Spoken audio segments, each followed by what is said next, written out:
terlebih dahulu? Baik, sebelum belajar, mari kita berdoa dalam hati. Berdoa dimulai. Amin. Berdoa selesai. Baik, terima kasih ketua kelas telah memimpin doa pada hari ini. Untuk itu, Ibu akan mengabsen terlebih dahulu. Solihat Suci hadir. Salsa Hairunisa. Naila Hairunisa. Ibu mau izin bentar. Iya. Oke, hadir semua ya. Semoga kita semua selalu dijaga kesehatannya supaya bisa hadir setiap minggunya. Baik, sebelum kita masuk ke pembelajaran, ada yang ingat gak minggu lalu kita belajar tentang apa? Belajar dalam Iya, benar banget. Solihat Suci masih ingat ya, ternyata bagus banget. Jadi minggu kemarin kita belajar tentang alur prosedur reservasi. Nah, karena kemarin kita telah praktik, maka minggu ini kita akan masuk ke teori lagi, yaitu penanganan keluhan tamu. Baik, sebelum kita masuk ke pembelajaran, Ibu ada pretest terlebih dahulu nih. Nah, pertanyaannya, jika tamu menyampaikan keluhan, maka apa yang dilakukan pertama kali oleh seorang resepsionis? Boleh, Suci. mendengarkan keluhan tamu dengan tulus dan meminta maaf. Oke, baik, bagus banget ya jawabannya. Jadi kalau tamu menyampaikan keluhan, maka seorang resepsionis itu harus mendengarkan dengan tulus terlebih dahulu keluhan tamunya dan jangan menyela pembicaraannya, lalu meminta maaf dengan tulus dan menawarkan solusinya. Nah, lalu adapun tujuan pembelajaran pada hari ini yaitu peserta didik mampu menganalisis prinsip-prinsip penanganan keluhan tamu secara profesional di Departemen Front Office dengan baik, dan peserta didik mampu menilai pentingnya kejujuran dan tanggung jawab dalam mengakui kesalahan layanan dengan baik, dan peserta didik mampu mendemonstrasikan alur penanganan keluhan tamu dengan baik. Nah, baik, yang pertama yaitu ada pengertian penanganan keluhan tamu. Penanganan keluhan tamu merupakan fase yang krusial dalam siklus pelayanan yang melibatkan proses mitigasi atas ketidaksesuaian antara ekspektasi tamu dengan realitas layanan yang mereka terima selama masa kunjungan.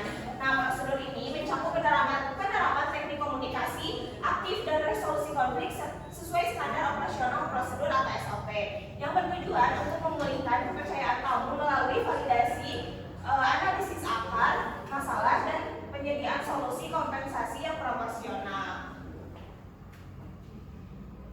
Nah, adapun alasan tamu komplain, yaitu yang pertama, keluhan muncul karena adanya kesenjangan atau gap antara ekspektasi tamu dengan realita yang mereka terima di hotel.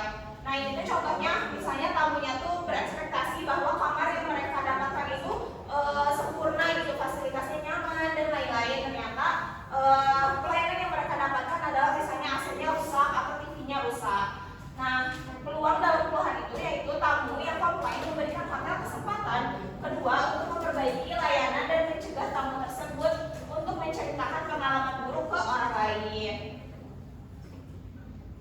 Nah, sebelum masuk ke kategori keluhan tamu nih, Ibu mau tanya, Naya, pernah nggak Naya nginep di hotel terus dapat fasilitas yang nggak nyenakin? Hotel mana ya, Bu? Sebentar saya nanti ke. Aduh, jangan di-spill dong. Oh, ada, Bu. Jadi waktu itu di hotelnya kan sebelum check-in ya, Bu, kan belum masuk ke kamar. Terus saya ke toilet yang bisa buat tamunya, Bu.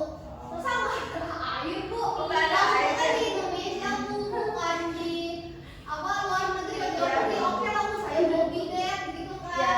Ini mah hotel Indonesia, Bu, saya mau bidet. Aduh,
memindahkan tamu ke area yang tenang.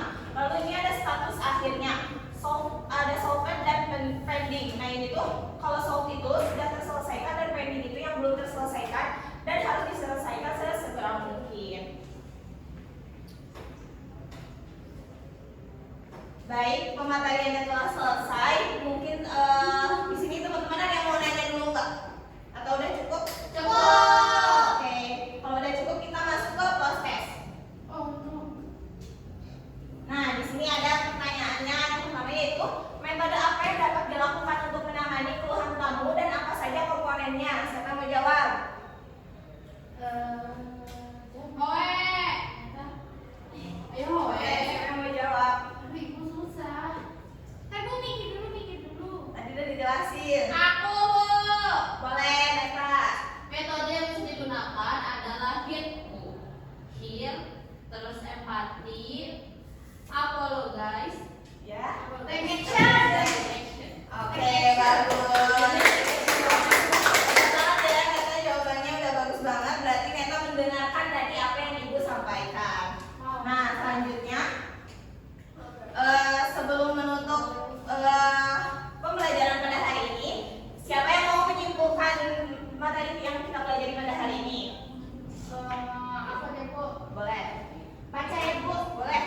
Oke, kesimpulan pada materi yang Ibu sampaikan yaitu penanganan keluhan tamu adalah proses di mana bahwa kemudian seharusnya tidak dipandang sebagai kegagalan, tetapi peluang peluang berharga bagi hotel untuk memperbaiki kualitas pelayanan dan meningkatkan loyalitas pelanggan. Dengan kita menerapkan prosedur sistematis seperti teknik feed, empati, apologize, ya itu Bu, sama take action. Step itu bisa mengubah situasi negatif menjadi pengalaman positif yang menunjukkan profesionalisme serta kepedulian tulus terhadap kenyamanan tamu. Nah, intinya penanganan yang cepat, tepat, dan penuh empati adalah kunci utama dalam menjaga reputasi institusi di industri keramah tamahan. Oke, bagus.